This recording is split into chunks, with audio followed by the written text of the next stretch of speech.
শ্বশুরবাড়ির সদস্যদের শরীর খারাপ হওয়াটা স্বাভাবিক ব্যাপার, কিন্তু বাড়ির বউদের শরীর খারাপ হওয়া মানে ঢং, ছুতো, ন্যাকামো, কাজের ভয় এইসব আর কি।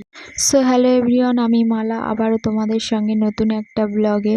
সবার শরীর খারাপ হওয়াটা স্বাভাবিক ব্যাপার, কারণ সবাই সারাদিন পরিশ্রম করে, খাটাখাটুনি করে, আর বাড়ির বউরা তো সারাদিন শুয়ে বসে ফোন দেখেই কাটিয়ে দেয়। তাদের শরীর খারাপ হওয়াটাকে তো অভিনয় মনে হবেই। এ মেয়েটা ছোটবেলা থেকে ইঞ্জেকশন নেওয়া তো দূরে যাক, সূচ দেখলে ভয় পেত। সেই মেয়েটা কি শুধু কাজের ভয়ে ছুতো করে হসপিটালে গিয়ে সেলাইন নিচ্ছে, ইঞ্জেকশন নিচ্ছে? আসলে পর পরই থাকে, পর কখনো আপন হয় না। নিজের সন্তান অসুস্থ হলে তাড়াতাড়ি ডাক্তারের কাছে যাও, আর বাড়ির বউরা অসুস্থ হলে সবই নাটক আর অভিনয় মনে হয়, তাই না? আমরাও মানুষ, আমাদেরও কষ্ট হয়, রক্ত মাংস দিয়ে গড়া আমাদের শরীর, আমরা লোহা নই।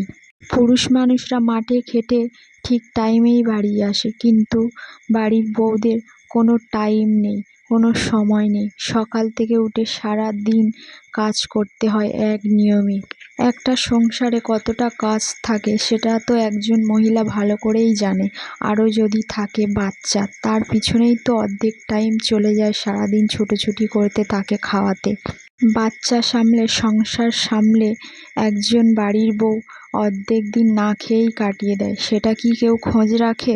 কোনো সময় তো এমনই হয়, বাচ্চাকে না খাওয়ালে বাচ্চা খিদেতে কষ্ট পাবে, আবার বাচ্চাকে খাওয়ালে নিজের খেয়ে রান্না বসাতে দেরি হয়ে যাবে।